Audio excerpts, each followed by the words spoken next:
qui m'a tout de suite attiré, notamment dans le piano, c'est le fait que ce soit un instrument qui est plus en fait un outil pour imaginer de la musique que simplement le rôle d'interprète d'autres musiques. Nantes bouge, invente, agit, se raconte. Nantes, inspirante. Un podcast de Nantes Métropole. Bonjour les enfants. Je vous ai pas vu encore, moi. Guillaume Asbrook, je suis musicien, je suis pianiste, je suis compositeur. Je revendique le fait que le jazz, c'est pas un style de musique, c'est plutôt une pratique en fait. Et c'est presque même un endroit d'où observer des choses en fait, et peut-être essayer d'en restituer quelque chose d'une manière musicale, mais voilà, pas seulement. Le jazz, c'est extrêmement vaste, ça convoque plein d'enjeux en fait. Donc je le vois plus comme une pratique et un endroit, voilà. On se trouve à la fabrique d'Hervallières, dans le quartier d'Hervallières. Moi, je me suis tout de suite senti bien, en fait, dans cet endroit. Et puis, on a pris le temps, en fait, de rencontrer, voilà, les personnes qui travaillaient ici, qui vivaient ici. L'événement qui a déclenché beaucoup de choses, c'est que c'est Céline Rouault, de l'équipe de quartier des Hervallières, qui m'appelle un jour. On se connaissait très peu, et elle me dit « Tiens, voilà, vous êtes musicien, vous êtes installé sur le quartier maintenant. Est-ce que ça vous dit de venir jouer à la sortie de l'école ?» On a joué, voilà. Et puis on a très vite rencontré les équipes de l'école, les enseignants, notamment François Jarny, de la classe de CM2 de l'école chez Hervallières.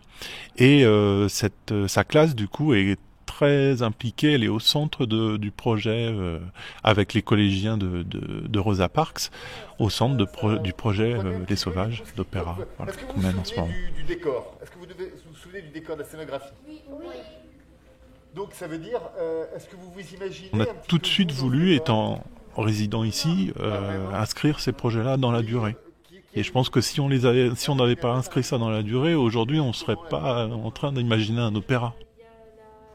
Ça apporte de différent qu'ici il y a des grandes dynamiques, de grandes envies, de grandes énergies, et c'est très plaisant.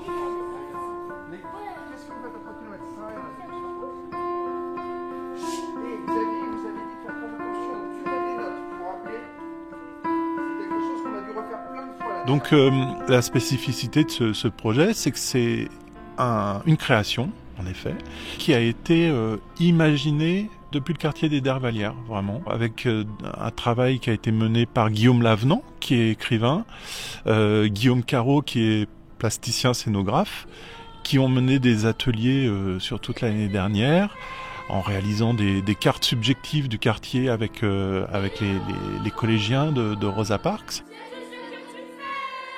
À partir de ces cartes subjectives, les jeunes nous ont fait visiter le quartier.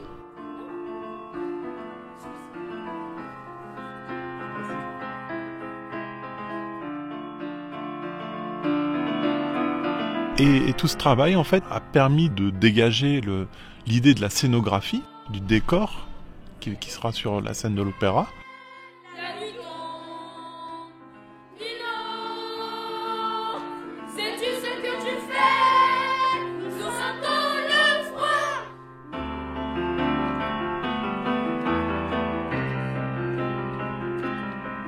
Je me suis jamais confronté à l'opéra en fait, donc ça c'est vraiment un endroit particulier. C'est une manière particulière de penser la musique, de la concevoir quoi. Moi, je pense que je monte des projets comme ça pour avoir l'occasion d'écrire une musique que je n'écrirais pas autrement.